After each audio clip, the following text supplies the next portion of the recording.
Do you want to try a sourdough rye? It's the first time we ever baked it. You're not supposed to cut it open for at least a day. Properly stored means this. This is a whole new world. You've never tried anything like this. And the longer you chew, the sweeter it gets. This is a very different bread than anything we make right now. John was a little bit shocked how coarse I wanted it. It's almost not, you almost don't call it flour anymore because it's just broken up rye berries. There's a little content of actual flour in it, but mostly it's very coarse.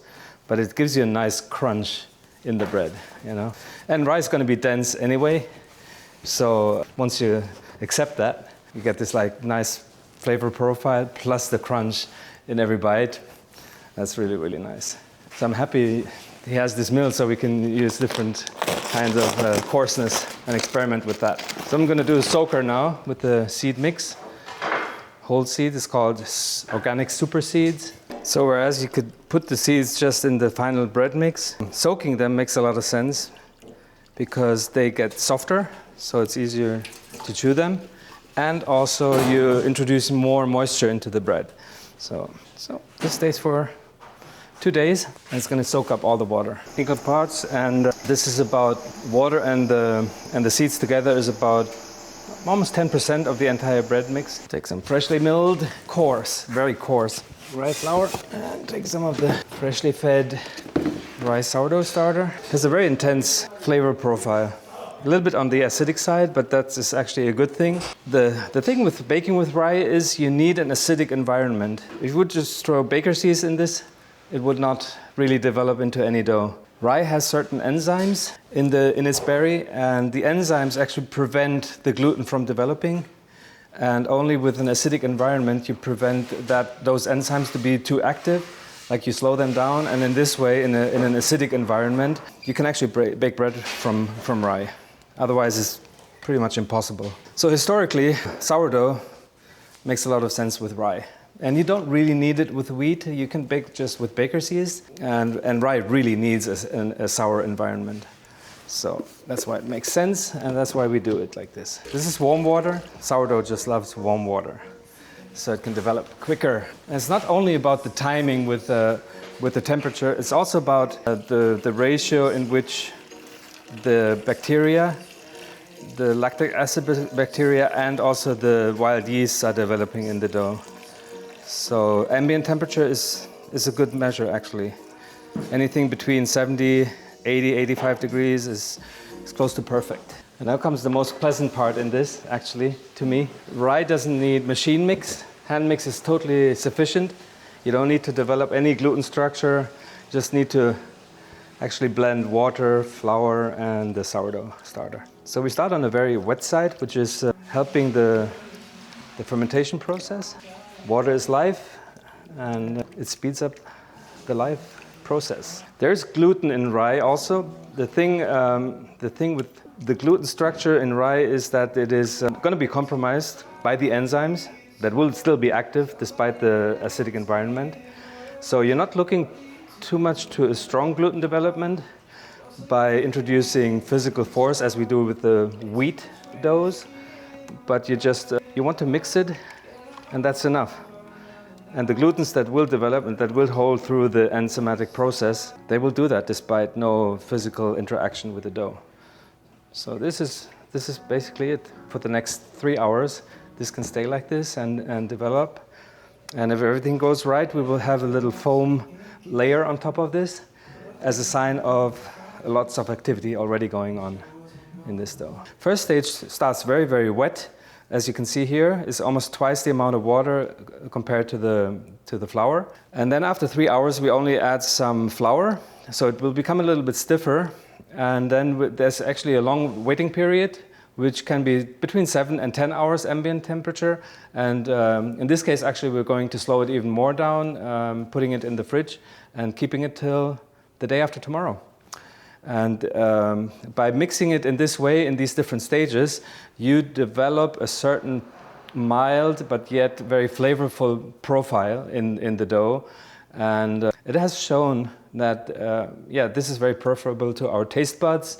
It has a little acidity in the dough, which is nice, but not too much of it. And also you get the most rise out of the dough, which is not easy to do in rye. Rye is always going to be more compact, as what I have said before. The gluten structures are going to be compromised by the enzymes, but you still want to get the max out of your dough. So making an effort, giving it time, mixing in different stages, just, historically has been shown the best results. So that's what we're doing today.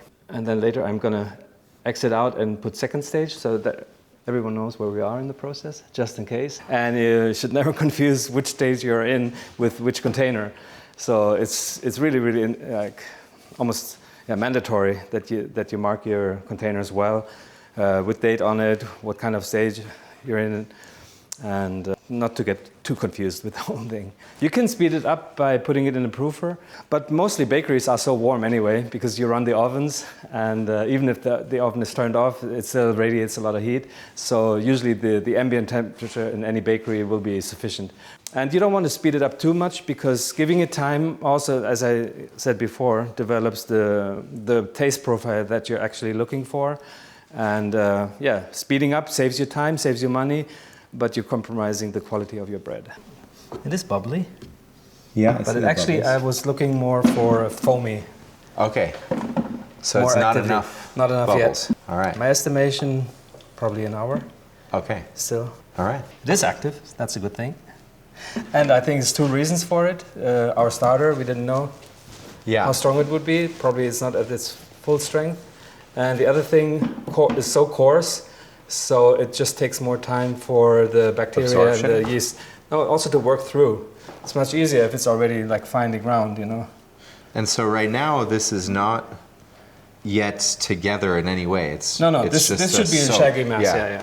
It's twice the amount of water to flour. Yeah. But all the leaven is here. Yeah, we won't be adding any more leavening to this. It should be a little bit acidity, but more complex, not just sour. It shouldn't be like a sour bread. It definitely has more acidity than a wheat sourdough, but it should not be unpleasant in your mouth. And so right now in here you have the grain mix and the rye? The grain mix was just a soak, like a soaker. Okay, so this is just the cracked rye? The cracked rye and the starter and water. It's already actually kind of flavorful for... Yeah. You'll be surprised in like throughout the stages how this develops. This is the great advantage of rye. Yeah. It's very satisfying to eat it. But it takes more effort in chewing it. So that's the price we pay. Putting it back, okay? Yeah.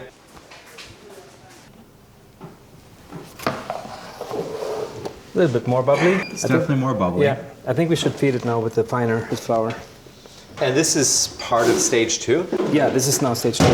And this is always going to just be a hand-mixed one, right? Yeah, the entire process. So if you have a bigger batch, you can mix it in the machine, of course. The thing with rye flour, it's more gooey and more sticky also, so it's more effort to clean the machine. So I came to the conclusion, as long as you can hand mix it, just hand mix it. It's not going to be any slower, because it's just incorporating, and with the advantage that you can always feel the dough.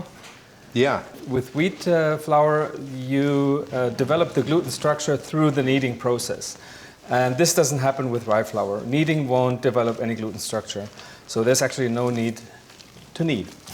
No knead is like a common way of thinking of a method of sourdough, but this is a totally different reason for no knead. Right. It's not about the passive development of gluten, which, if you go online and search no knead, you'll come across usually wheat-based sourdough articles that talk about if you don't knead at the beginning of the mix, well, time will develop the dough as well, or stretching and folds can develop dough. But in the case of rye, there's no real structure.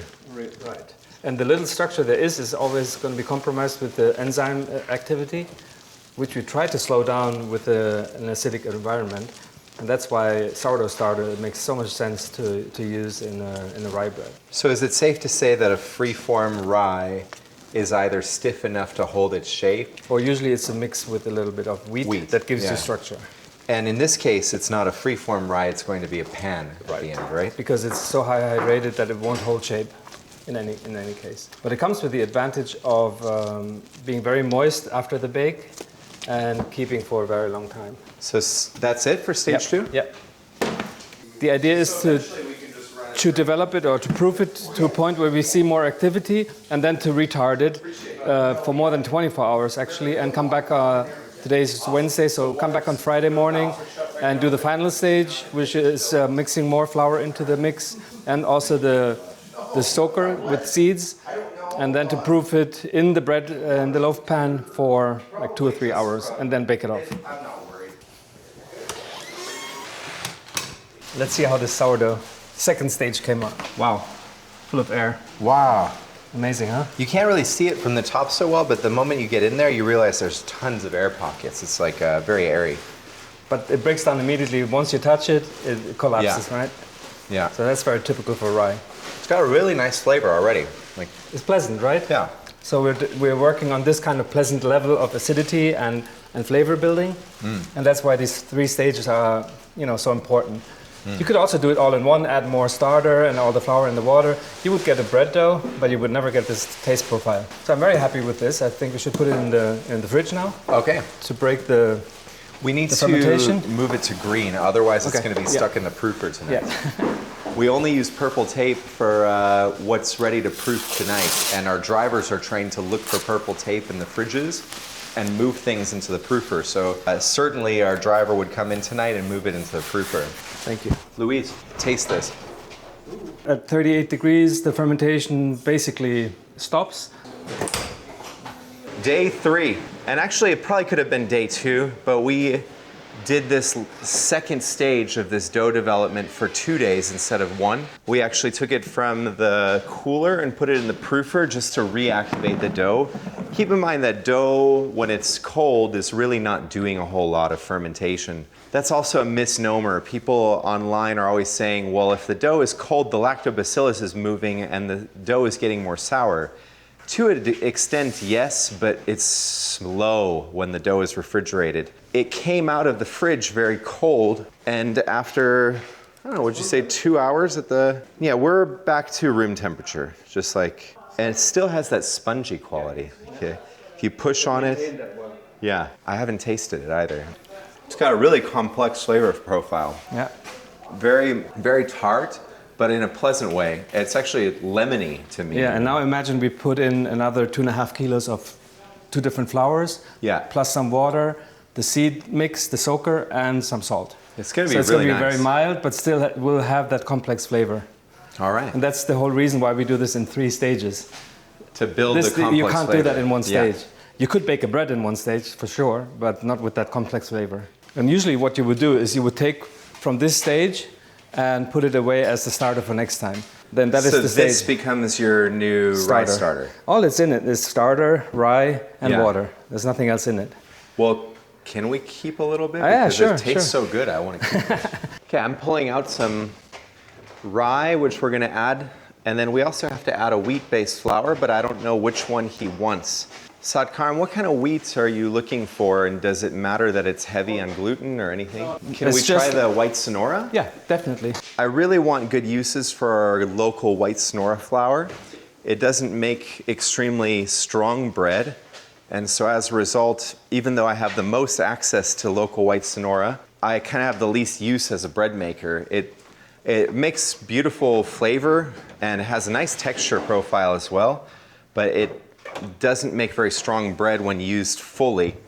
So being able to use this grain also gives something from Arizona to this bread. So you could say it's like a German Arizona creation now. And so what I'm actually doing with this sourdough that I took off from this stage is I'm going to feed it a little bit just to give it something to feed on while it's sitting in the fridge. Okay. Because you don't know when you're going to use it. So it's going to be very fine Do you to want that use. coarse rye to feed Any- it? Or? any rye. So there's the rye. And there's no measurement there. It's just like giving it some food. Got right? it. So it's some flour, some water. I'm going to mix it, hold it rather stiff, and then you're ready to use it whenever you want. And this will be the wheat we nice. use. It's a Nice. whole wheat. White Sonora does perform a little bit better in applications such as tortillas or pastas. It's got a really nice light texture to it and a rich flavor. Compared to other whole wheat, it's really light. I like to use it as like a flavor adder in bread doughs. I don't always like to use it as a primary structure builder in bread doughs, as its gluten is a little bit weaker, its protein level is a little bit lower, and so it doesn't really come together as strongly as, say, like a type 00 or a strong bread flour would. So this is just our seed mix, right? And you soaked it? Right, in 100% manner, like same amount of water as it had seeds. So now it seems quite dry. When I first mixed it, it was like, yeah, swimming in the water. Yeah, right. So that means it soaked it up really, really well. Makes it easier to digest, easier to chew. You don't want to break your teeth when you eat the bread, right? Okay, so I've got that. Now flour. Here's the rye. It always has more of a gray color than wheat. The texture will just be a little bit more pleasant. You will have a little bit more of air pockets in it, which makes it easier to eat. Yeah, with the wheat. That's the effect of the wheat. It's still like an 85% rye mix. And now we need to add some water also. Okay. You can actually see the rye and the white Sonora blended here. The white Sonora is this yellow color and the rye is this gray color. Could you create like a bowl with your hands so we can have some water to dilute the salt in? This we will use to dilute the salt into. Okay. So tare it. So this is lukewarm. Yeah. Kind of same, a little bit warmer maybe than room temperature. Because this still was a little bit below. Because if you start mixing already now with your hands, then you have a bread dough. And if you add the salt afterwards, how are you going to distribute the salt evenly and dilute it? I think I will measure the salt. It's more safe, you know, just in case you spill too much, then how will you get the salt out of the mix? Takes a while, huh? To start up, yeah. Okay, and I'm pouring it into the bowl. into the bowl, and then dilute the salt with your hands. Just make sure that all the salt dilutes in them. Now I can go ahead and mix it, Yeah, and since we're using flour that I haven't used before, and since we're on the very coarse side of the game, then we might have to add some water. So I was a little bit conservative. I see, okay. So that's why you have that reserved water right there? Just to be able to spill a little bit water if you feel it's too dry. It should be like a very, very wet and shaggy, in a sense that it wouldn't make a loaf that holds itself, you know? So you need a bread loaf. You need the pan, yeah. But actually it's starting to feel like a dough, whereas up until now it's just been like a ferment. Yeah. And I think this is a very pleasant activity where you interact with the dough and your hands and all your senses. Maybe you get a sense of the acidity that reminds me of the early garage days where it doesn't make sense to mix wheat doughs by hand, but rye doughs don't have enough structure, so it makes all the sense to mix them by hand. They're annoying to bring out of the mixing bowls. They're annoying when you clean the mixing bowls. They tend to be like stickier. Yeah. So if you can get the rye directly in the container you're going to bulk it in, and all you have to do is incorporate it together, it's better just to do it by hand. Wow, it's just so aromatic, this dough. Give it a try. You'll be shocked. It's a very different flavor, right? That's really good. If you only know wheat flour and wheat bread, then you wouldn't even think that this is bread. But in many places of the world, this is the only bread they have. Because wheat doesn't grow, it's not warm enough, or the other conditions are not working for the wheat. So still dry for you? Yeah, pretty dry. Okay, so because right now it's like on the edge, you could maybe keep it together in a shape with a little more flour. It's not about developing strength. There is no strength to rye. It doesn't. Right. This is just incorporating it. Yeah, exactly. What we're doing now is ready to be filled into the loaf pans. Okay. But my little secret that I actually found from other bakeries is to butter the loaf pans with real butter, and then also cover it with seeds.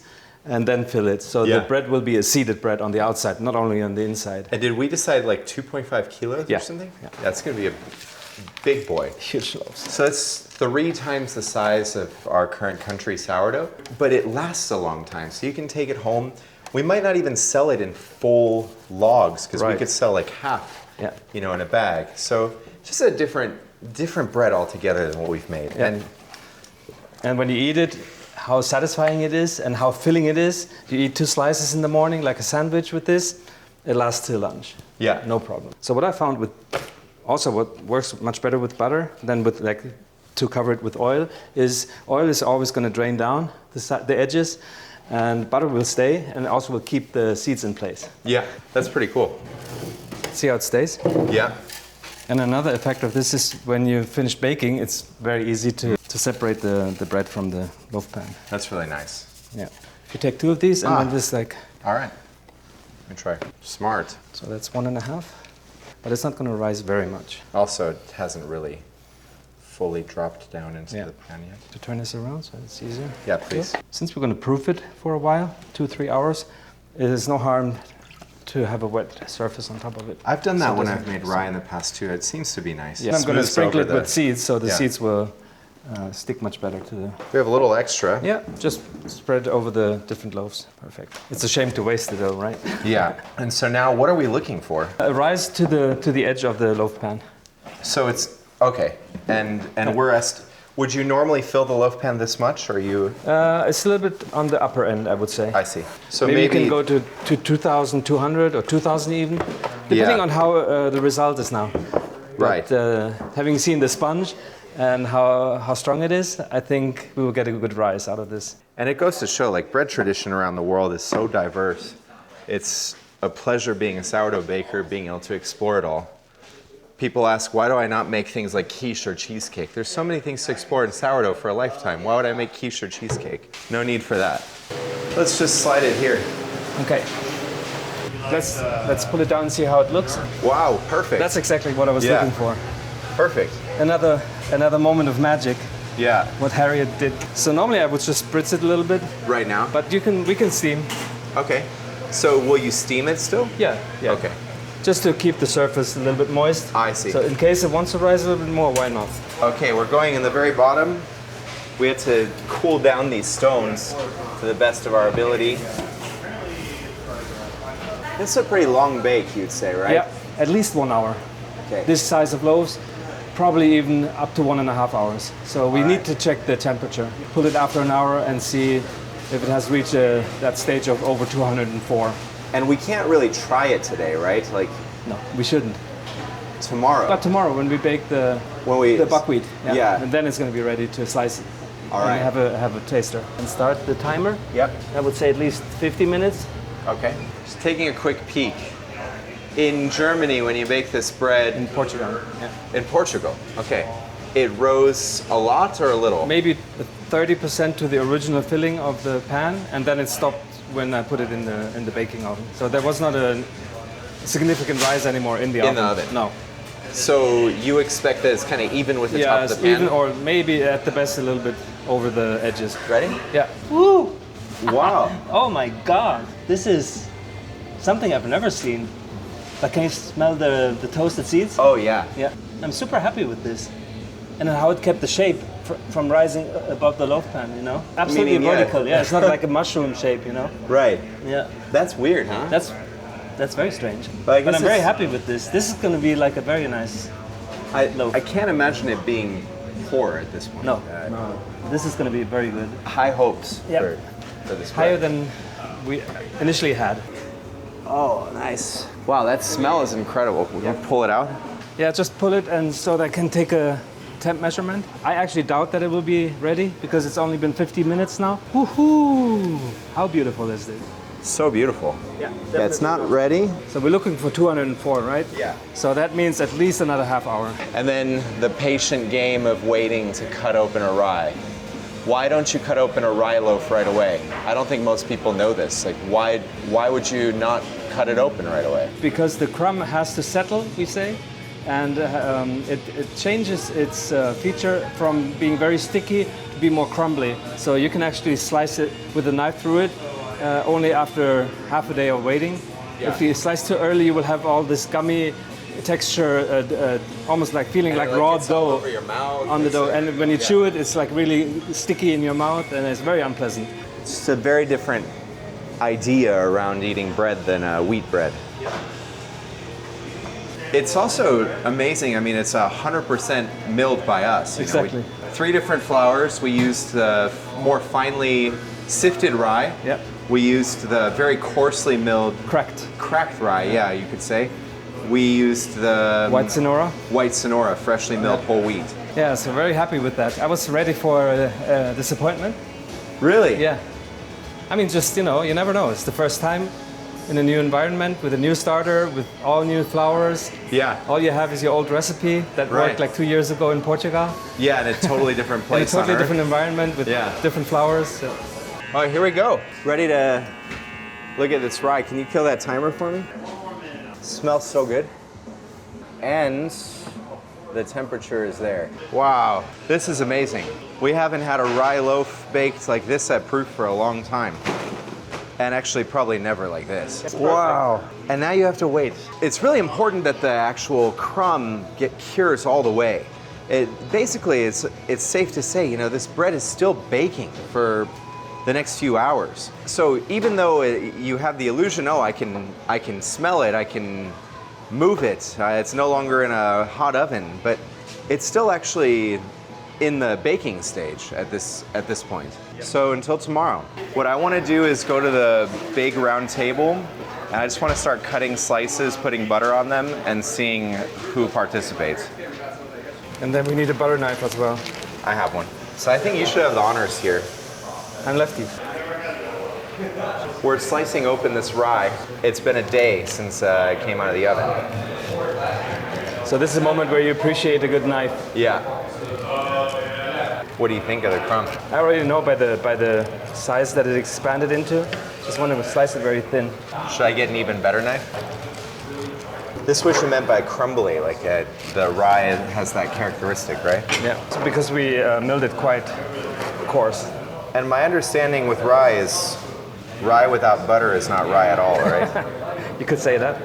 One thing that is maybe more important than with wheat bread is if you chew it well, it becomes sweet. So keep it in your mouth for a while and chew and see how the taste profile changes over the time that you're chewing on it. Wow, it's almost amazing that this kind of bread came out of our bakery. It's nothing like anything we've ever made before. And you can play with it. You can put bread spices into it. It's beautiful. It's such. Try some. What are you waiting for? Makes me really happy. So good. How would you describe it? Soft crumb, yet it invites you to chew on it. It doesn't melt in your mouth, so it's required that you chew on it. It's mild, little acidity. But it has a complex flavor. Definitely, and the crumb is still very pleasant, flavorful. Yeah. All those grains and nuts are a really nice texture balance. You can imagine savory toppings like cheese, ham, but also sweet. Honey. Honey, I think, is a nice contrast. Let's see. I'm so curious to see what the crowd response for this would be. Look at this. Because this is not a bread that you'll find around here. This is the crust, the most tasty part. Yeah, I'm going to have a piece of that. It's probably the best rye loaf I've ever had, personally. You've probably had better. No, I think it's what you want to see of a rye loaf. And the wheat really only is to make it a little bit more cohesive. 15-20% wheat max, I think, does the job. The crazy thing is we milled all this flour. Yeah. All of it. It's the first ever true rye loaf produced here. You guys want to try a sample? Oh, yes, thank you. This is very different from everything you have there. Okay. It's a completely different experience. This is kind of bread that lasts a really long time. It doesn't age the same way as wheat bread. And we're just experimenting right now. So this is my friend from Germany. I was going to say, it reminds me of the German breads you can buy. It's like fresh, which is a lot better. Yeah, so give it a try. Thank you. Enjoy.